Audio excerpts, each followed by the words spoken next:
Acho que começou. Então, voltando aqui pro que eu estava dizendo. Vou passar aqui com vocês o material aqui do Eduardo, ponto a ponto, até para vocês, na hora que estiver estudando, tipo assim, cara, isso aqui eu preciso focar e eu preciso internalizar bem, tá? Esse slide aqui, se tem algum slide importante, é este. Se eu pudesse dizer que esse aqui é o mais importante do semestre inteiro, esse aqui é o mais importante do semestre inteiro, tá? Porque aqui tá basicamente dita toda a coisa que a gente chama de álgebra booleana. Primeira coisa. Primeira observação é: tem vamos chamar assim, 3 axiomas, que o Eduardo nem chama de axiomas aqui, mas eu defino, quando eu vou entender essa coisa, eu defino os meus axiomas como essas operações aí. Você vai ver que ele vai chamar de axiomas outras coisas, mas são equivalentes, tá? Não tem muita diferença. Mas desses 3, entre aspas, aí, tabelinhas que vocês estão vendo, tá? Primeira coisa que você perceba é: as coisas estão sendo, o que está sendo operado, né? Transformado, tá? É uma coisa que é um 0 e uma coisa que é 1. Tá? Quando eu comecei com vocês lá, eu tentei dar um certo racional sobre de onde é que vem essa história do 0, de onde é que vem a história do 1, de onde é que vem a negação, de onde é que vem o e, de onde é que vem o ou. Tá? E aí eu fiz uma ideia eu trouxe aquela ideia de, eu quero fazer afirmações e eu vou fazer, entre aspas, um juízo de valor sobre elas, se aquela afirmação que eu fiz é verdadeira ou se ela é falsa. E aí eu represento esse juízo de valor com o 0, se for falso, com o 1, se for verdadeiro. Mas esses símbolos são bem arbitrários, tá? Pode ser quaisquer 2 símbolos, e eu trouxe aquela analogia ali. Mas depois de um tempo, e é isso que eu acho que é o relevante, percebam, nem interessa saber, tá? A qual afirmação corresponde a esses 1, 0, a qual afirmação corresponde a 1. Vira uma coisa abstrata pra gente. Tipo o número 1 mesmo, assim. Em algum momento, provavelmente vocês nem se recordam, tá? Mas em algum momento alguém foi ensinando vocês a contar, e aí a pessoa, provavelmente seu pai, sua mãe, ou sei lá, quem cuidava de você ali quando você era muito criancinha mesmo, tá? Você mal falava ainda, e ela botava uma coisa na sua frente e falava assim, uma coisa. Aí botava 2 coisas na sua frente, botava assim, 2 coisas iguais, falava 2. Em algum momento, porque no começo, tá? Quando a gente é muito criancinha ainda, quando a gente está começando a aprender a falar, a primeira coisa que a gente vai associando é um barulho com um objeto. A gente não tem essa noção ainda de uma quantidade, tá? Mas é rápido que isso acontece, é impressionante. Quem tem criança em casa, ou mexeu com criança em casa, às vezes você tem um sobrinho, alguma coisa aí, um de vocês, você olha assim, tipo, num mês, a criança aprendeu o que é, sei lá, caneta, sabe? Tipo, falar alguma coisa assim, lápis, alguma coisa, sei lá, uns 2, 3 meses depois, você vê ela de novo, aí ela tá começando a entender o que é 1 lápis e 2 lápis. Que tem diferença que tem esse conceito de quantidade, tá? É bem impressionante. Assim. Mas depois de um tempo, a gente para de pensar nos números como quantidades. A gente para de pensar nos números como quantidades. São meio que só objetos que a gente tem algumas regras e a gente começa a manipular eles, tá? Em algum momento na escola, você já começa a tratar os números dessa forma, quando você começa a estudar álgebra. Na escola primária mesmo, tá? Em algum momento ali, é mais ou menos uns 10, alguma coisa assim, entre uns 10 e 12 anos, tipo, você começa a sacar um pouco isso, tá? Aqui o que eu estou fazendo é a mesma coisa. Comecei dando para vocês contando uma historinha, para meio que ter para não ficar tão arbitrário, só isso, tá? Tipo, gente, tem uma coisa que é o 0, tem uma coisa que é 1. Aí vocês vão ficar tipo, tá, mas o que é esse 0, professor? Tipo, esse 0 é um juízo de valor sobre uma afirmação. Eu dei um... Mas repara que nem interessa mais pra gente, né? A gente já tá tão longe de, tipo... E o que significa isso? Não interessa mais pra gente. Ele segue essas regras aqui, segue as regras aí que vai ficar tudo bem, tá? E a gente definiu 3 operações, 3 com suas transformações, que no começo eram transformações, vamos chamar assim, linguísticas, né? eu faço a negação de uma afirmação. Aí se eu falo alguma coisa que é verdadeiro, se eu negar ela, vira falso. A camisa do professor é roxa. Quem está na gravação não está me vendo, mas minha camisa de fato é roxa, hoje. Tá? E aí se eu fizer um juízo de valor, eu posso falar assim, não, beleza, essa afirmação é verdadeira. Se eu negar ela, a camisa do professor não é roxa, e de fato ela é roxa, a realidade você está vendo aqui, vira uma afirmação falsa. Tá? Tudo bem? Segunda operação, essa de E, que serve meio que para juntar duas afirmações e construir uma terceira. Por exemplo, a camisa do professor é roxa, essa era a primeira afirmação. E a segunda é, a caneca do professor é branca.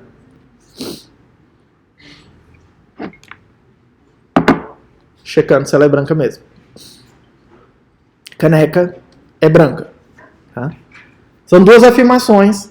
E aí eu posso construir uma terceira, que seria a camisa do professor é roxa e a caneca é branca.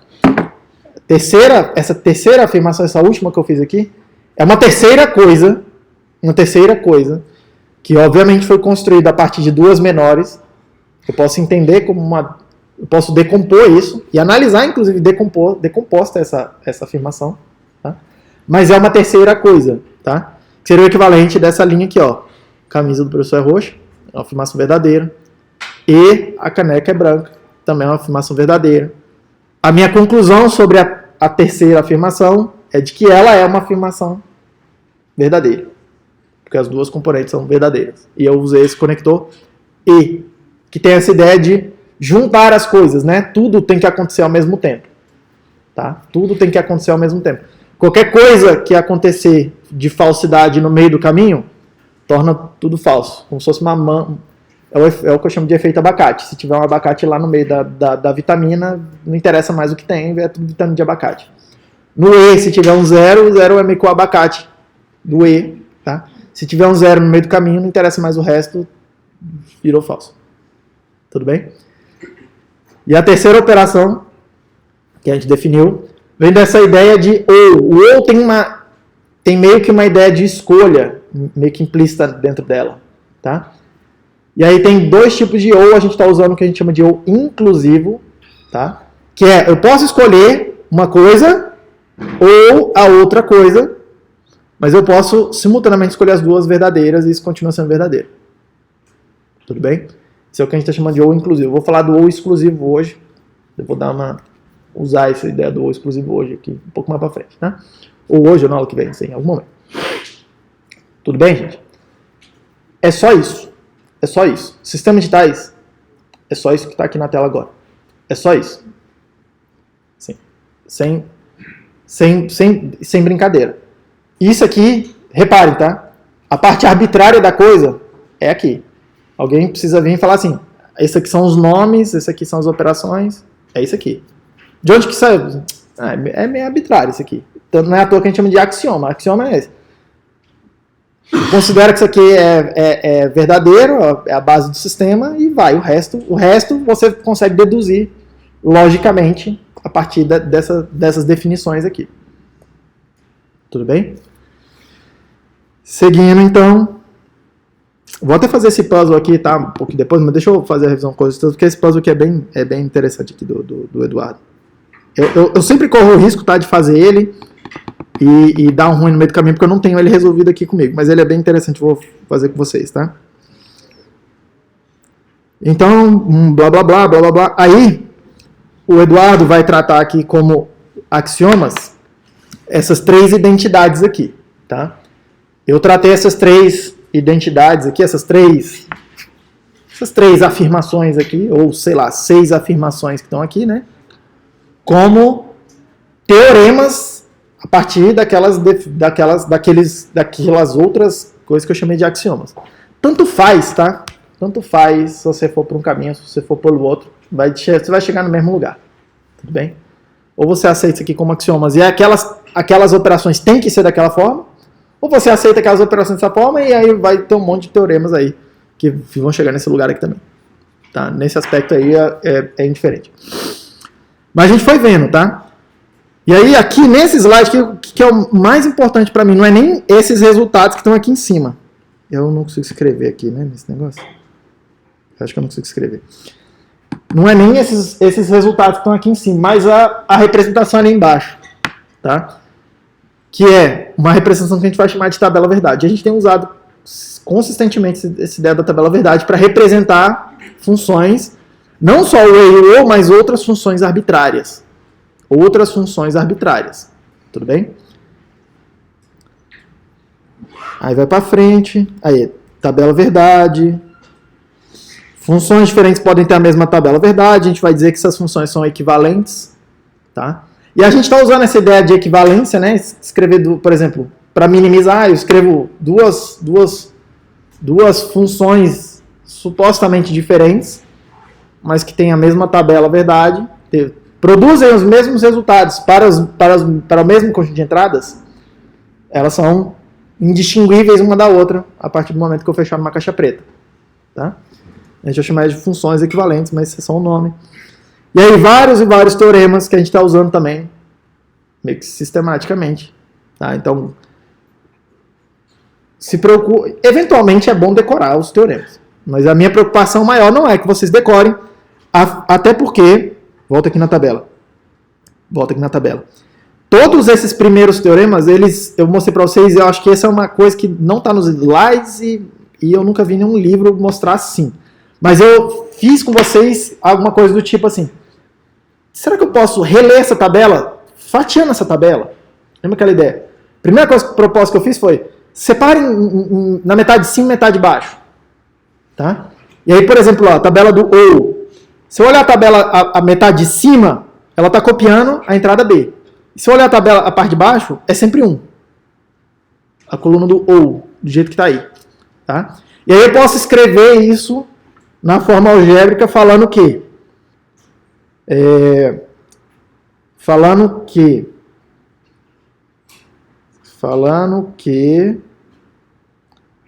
Como é que eu escrevi isso?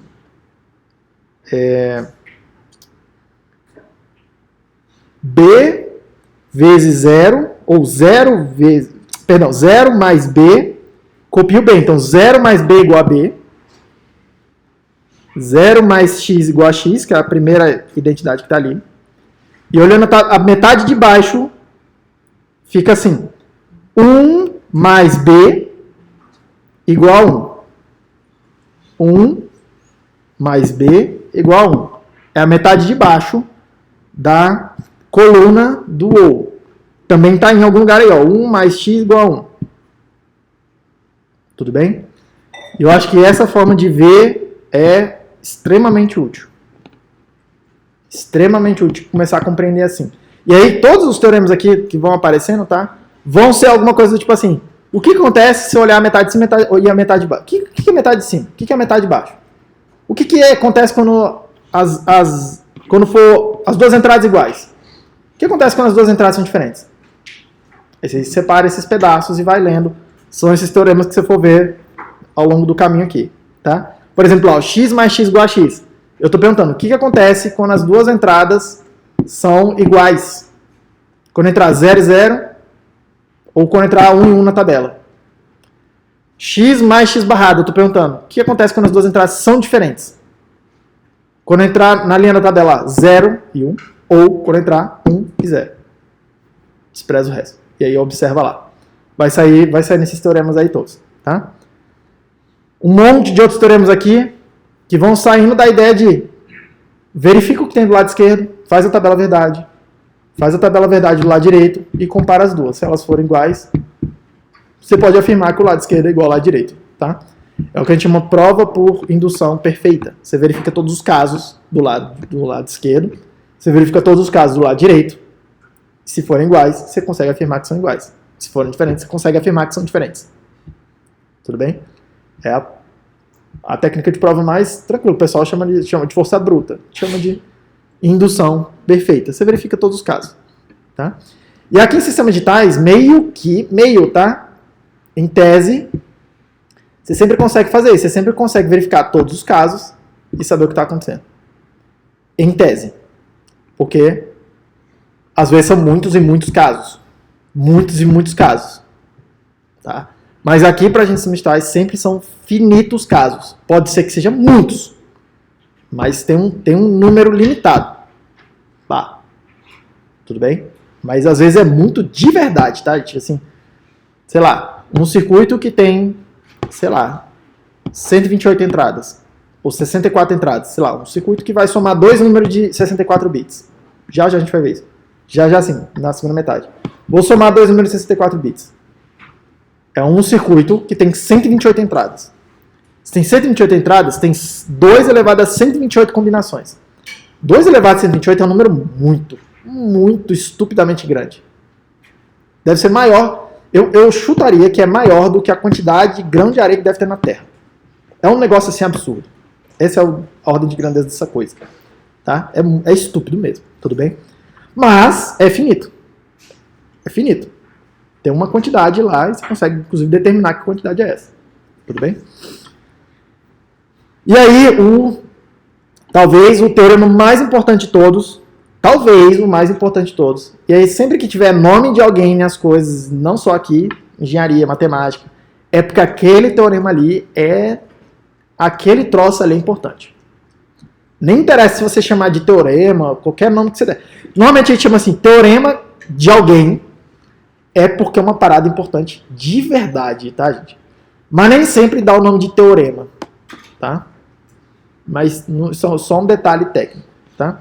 Mas o teorema de De Morgan, ele vai mostrar para mim uma conexão, um caminho para eu transformar E em OU e OU em E. É isso que ele mostra para mim. Ele mostra, e por que ele é tão importante, tá? Ele mostra para mim uma certa tensão que existe entre o E e o OU. Uma certa dualidade entre essas duas coisas. São coisas diferentes. O E é uma coisa, o OU é outra coisa. Do jeito que a gente definiu aqui. Mas é como se fossem dois lados da mesma moeda. Tá? E o teorema de De Morgan mostra isso para mim. Ele que conecta duas coisas que estavam meio desconectadas, ele conecta as duas coisas. É como se eu estivesse olhando assim, e aí eu viro um negócio e falo, nossa, tipo, sabe? Não são duas coisas desconectadas, elas estão conectadas de uma forma muito específica, que é essa que está aqui. Tudo bem? Essa é a primeira, é a importância do teorema de De Morgan. Então, a importância teórica. Tem uma certa importância prática que ele me permite mostrar que eu consigo construir o circuito, qualquer função lógica, a partir de uma função muito específica, que é a NAND. Tá? A NAND é, na tabela do lado esquerdo, a primeira coluna das saídas lá, ó, x, y, tudo barrado. É isso aí que eu estou chamando de NAND, a não E. Tá? Essa função é um exemplo de função, que a gente vai chamar de canônica, porque a partir dela eu consigo construir a inversora, a E e a OU, só com ela. Combinando várias, mas só com ela eu consigo fazer as outras três. Tá? Mesma coisa para NOR, pro não OU, que é a primeira coluna do lado direito ali nas saídas. Da tabela do lado direito ali nas saídas. Tá? Que é a inversão da OU. O complemento do OU. Também tem essa propriedade de que a partir dela eu consigo fazer o inversor, eu consigo fazer a E e eu consigo fazer o OU. Só a partir dessa função. Tudo bem? E aí elas me mostram que essas duas aí são funções que a gente vai chamar de canônicas. Canônicas você só precisa disso. Canônico meio que significa o seguinte, é um conjunto mínimo de coisas. É um conjunto mínimo de coisas. Você não precisa de nada menos do que isso. Aliás, é mais forte do que você não precisa de nada menos que isso. Se você faltar uma dessas coisas aqui, que eu chamei de canônicas, se faltar uma delas, estragou, você não perdeu o poder. Mas se você tiver elas, você já tem todo o poder. Colocar mais coisa não te torna mais poderoso e tal. Talvez facilite algumas coisas, tem uns atalhos, mas não te torna mais poderoso. Você não consegue fazer nada mais do que você já fazia antes. Tá? Blá, blá, blá, simplificando, mexendo com álgebra. Vários desses teoremas aí, eles podem ser generalizados para um número, literalmente, tá? Infinito de variáveis. Eu não vou ficar tratando isso para vocês, porque é meio que, assim, entre aspas, é meio que óbvio, tá? Mas a prova disso aqui é mais envolvente, tá? A prova dessas coisas é mais envolvente. Mas basicamente está falando que cara, se você fizer o ou de x, ou x, ou x, ou x, ou x, ou x, ou x, ou x, dá x. Quantos x você quiser enfiar ali. Tá? Mesma coisa para os outros, tudo bem? E aí, história do Teorema de De Morgan, tá falando para mim. Se tiver um monte de coisa multiplicada e tudo barrado, você pode trocar essa parada troca todos os erros por soma e separa os barrados nas variáveis individuais. Independente do número de variáveis que tem ali. Mesma coisa pro ou. Tá? E esse teorema da expansão de Shannon aqui nada mais é do que botar um termo em evidência, tá? Nada mais é do que botar um termo em evidência. Tudo bem? Tipo, entre aspas ali, né? Tá vendo? O x1 vezes a mesma função que você tinha antes. No lugar do x1 aparece um 1, tá? Multiplicando. Mais x1 barrado. E no lugar onde estava o x1 na função, apareceu um 0. Tudo bem? Mas isso aqui deriva daquele teorema que a gente estava vendo antes. Até que eu nem fiquei estressando essa parada aqui, tá? O que mais? Aí vem o nome. Sistema de tais é uma disciplina que tem um monte de nome, tá? Eu não me interesso tanto pelos nomes. Tudo bem? Até porque na hora que a gente vai fazendo a prova aí, você virar para mim, professor, o que significa tal coisa? Eu te digo o que significa. Eu não vou te dar a resposta da parada, obviamente. Tudo bem? Mas é até bom saber um pouco alguns nomes. Aí tem um monte de exemplos aqui. Esse aqui é meio que a primeira parte. Segunda coisa, para eu seguir aqui, o que ele falou? Ah, sim. Aí a gente entrou numa seara de começar a entender um pouco melhor o que estava escrito naquela tabela. Porque até então era só uma representação, mas tem muita coisa ali dentro daquela tabela. A gente pode observar vários padrões. Basicamente é isso que a gente começou a fazer. Vamos olhar padrões aqui nessas tabelas, nessa coisa toda acontecendo. E aí vamos ver o que está acontecendo. Tá? E a gente começou a dar nome para essas coisas. Tudo bem? Primeira coisa aqui, que a gente observou é que cada linha da tabela verdade, ela está associada ao que eu chamei de um min termo ou ao que eu chamei de um max termo. Tá? O que era o min termo? Vamos para frente logo aqui. O que é o min termo? É um produto de n variáveis com exatamente n variáveis se a sua função tiver n entradas. Então, sei lá, uma função de... Olha o exemplo que tem ali.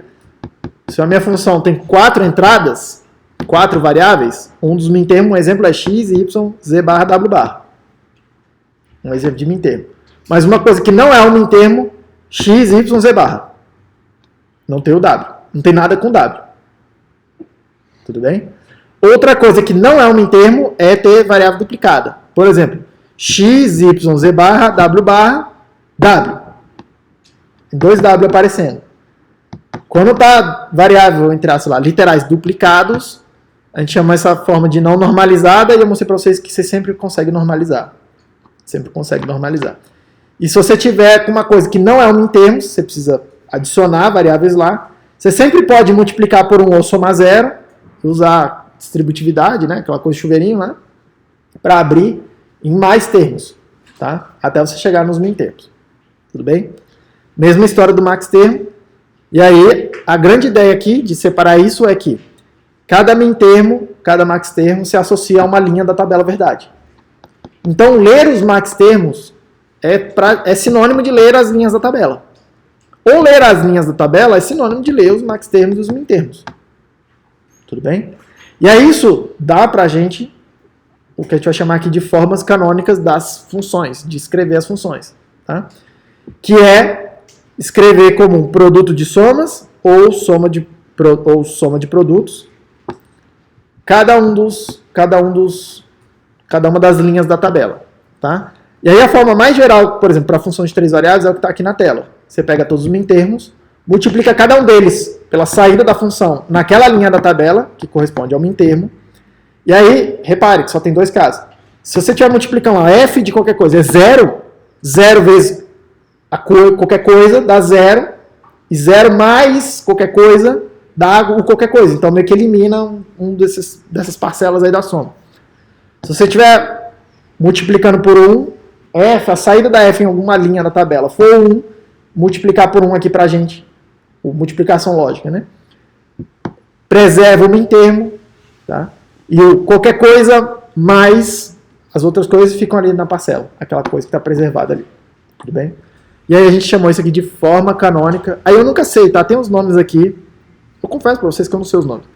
Forma canônica conjuntiva e a forma canônica disjuntiva. Conjuntiva é soma de produtos, é o que sempre é o que eu estou fazendo aqui com vocês. Mas tem essa outra forma aí que é produto de somas, tá? Produto de somas. E elas são equivalentes, tá, gente? Tipo assim, equivalentes. Por conta do teorema de De Morgan, você sempre consegue transportar de um lado para o outro. Elas são equivalentes, tá? Obviamente, algumas coisas são mais, entre aspas, fáceis de escrever com os mintermos. Outras coisas são mais fáceis de escrever com os maxtermos, tá? Teoricamente, quando é que você usa um, quando é que você usa o outro, né? Teoricamente, sem regra do dedão. Quando tiver muitos zeros na saída da tua tabela, é melhor usar os mintermos, que vai ter menos coisa para somar. Quando tiver muitos uns na saída da tua tabela, na saída da tua função, é melhor fazer o produto de max termos, porque vai ficar menos termos lá, você só pega e coleta os zeros, tá? Mas é meio que indiferente uma coisa com a outra, tá? Segue aqui o baile. Representação, blá blá blá, exemplo, exemplo, exemplo. Mesma história com o max termo. Mesma história com o max termo. Um detalhe só, tá? Que o max termo você vai coletar ele, aí você lê ele barrado, não lembra disso? Aquela história, né? Você coleta os zeros, lê ele barrado aqui na hora de ler os max termos, tá? Faz o produto. Forma canônica. Aí um monte de detalhezinho que pra mim não me interessa muito se eu pedir qualquer uma coisa dessas, se eu perguntar qualquer uma das coisas que vocês vão saber, ser capaz de fazer, tá? Não tenho dúvida disso. Mas como é que faz para transformar da soma para o produto e blá blá blá e vice-versa. Dê uma olhada aí que tem umas regrinhas aqui que ajudam, tem uns atalhos aí. E aí, aqui. Isso aqui é outra coisa importante que a gente não está enfatizando tanto aqui agora no início do curso, tá? Mas isso aqui vai começar a ganhar mais importância ao longo do tempo. Que é essa outra representação usando caixinhas pretas. Caixinhas pretas, que eu chamei de portas lógicas. Tá? Pra gente aqui, para todos os efeitos, essas portas lógicas são simplesmente caixinhas pretas que executam aquelas funções ali. Mas por que isso aqui acaba ganhando importância? Porque essas caixinhas pretas, em eletrônica, em algum outro momento, em outra disciplina, a gente vai abrir essas caixinhas pretas e vou mostrar para vocês como é que faz esse inversor aqui. Um circuito elétrico que faz ele. Como é que eu faço um circuito elétrico que se comporta como se fosse essa AND? Como é que eu faço um circuito elétrico que se comporta como se fosse essa OR? Tá? E aí, um pouco mais para frente, você vai ter um certo mapeamento entre uma caixinha preta dessa e de fato um circuito que você pode construir, implementar fisicamente. Tá? E aí, quem propôs isso a primeira vez foi um cara chamado Claude Shannon. Eu acho que ele é muito... Eu acho que é um cara que a gente comenta muito pouco sobre ele, dá muito pouco crédito às coisas que ele fez, mas ele que mostrou pra gente essa conexão entre a lógica e os circuitos. Tá? Que é um passo fundamental para de fato fazer uma máquina. Em algum momento chegar e fazer uma máquina. Tá? Fazer o celular, fazer o computador, fazer, sei lá, o computador controla um carro, o computador controla o computador de forma ampla. Tudo bem? E as três formas para mim são equivalentes, tá? A tabela verdade, a composição das caixinhas pretas e a expressão lógica, né? A expressão algébrica que representa aquela coisa. Para mim são três sinônimos. Ora é mais conveniente uma coisa, ora é mais conveniente outra coisa. Mas são três sinônimos para falar tudo da mesma coisa. Tá? Tudo da mesma coisa. Tudo bem? E aí, em algum momento aqui ele até fala do exclusivo, mas eu vou usar um pouco mais para frente, tá? O exclusivo vai aparecer um pouco mais para frente. Em algum momento aparece aí a ideia de representar a inversão com a bolinha, tá? Representar essa inversão com bolinha, tudo bem? Aí aparece aí NAND, NOR, outras funções. Bolinha na entrada das funções eu também tenho usado com vocês, para economizar um pouco de notação no desenho, para não ficar tão poluído. Tá? E aqui, ó, reparem que o que está escrito aí é essencialmente o Teorema de De Morgan, né? Entre aspas ali, na linha de cima, o Teorema de De Morgan fala o seguinte: x, y, tudo barrado, é igual a x barra mais y barra. E aí eu posso falar aqui, olha lá, a NAND é igual àquela coisa do lado direito ali, na primeira linha ainda, que é o ou com as duas entradas barradas. Também é NAND aquilo. Apesar de estar desenhado como parecendo uma porta ou. Mas é NAND aquilo do mesmo jeito. E embaixo, a NOR, o Teorema de De Morgan fala que x mais y, tudo barrado, é a NOR, a portinha que está ali do lado esquerdo, na linha de baixo, é igual a x barra, y barra, que é a multiplicação, é o E com as duas entradas barradas. E aí ali vocês estão vendo ali, apesar de ter desenhado com uma AND, vocês estão vendo a NOR, o não ou. Tudo bem? Tá? E aí você começa a ter um pouco essa noção de, então quer dizer que eu posso trocar uma coisa pela outra, meio que fazer transformações. Tá? Quem quiser ser mais técnico nisso aí, esse tipo de transformação e trocar alguma coisa do lado esquerdo para alguma coisa do lado direito aí, ó, tá? A gente chama isso de transformação que preserva a semântica da tua função. Tá? A coisa do lado esquerdo é igual a coisa do lado direito, elas são logicamente equivalentes. Logicamente equivalentes, a gente chama assim. Tá? Tem mais implicações do que parece, tá? O Eduardo, em algum momento aqui, ele vai falar de chave, mostrar transistor. Eu nunca vou me interessar com isso aqui nesse nível com vocês, nessa disciplina aqui, tá? Eu prefiro guardar para falar sobre essas coisas lá em eletrônica. Mas quem tiver curiosidade, nada mais é do que, tipo, interruptores. Você precisa só nada mais do que, tipo, interruptores, tá? Inclusive, interruptor assim mesmo, tá? Ó, tipo esse daqui, ó, que liga apaga a luz. A gente consegue conectar eles de tal forma que faz as portas lógicas. Não precisa de nada além disso. E, inclusive, os primeiros computadores eram assim. Tá? Não, tipo, interruptores que nem esse aqui, que eu mostrei para vocês aqui, mas interruptores eletromecânicos. Tá? Nada mais do que isso. Aí ele vai falar aqui, o Eduardo, tá, de um monte de famílias lógicas, o que tem lá dentro dela. Nada disso me interessa, tá, gente? Nada disso me interessa. Tá? Mas, querendo ou não, é quase impossível falar de sistemas digitais sem usar os módulos ou as funções específicas que foram implementadas nessa família de componentes que é a família 74, 74, alguma coisa.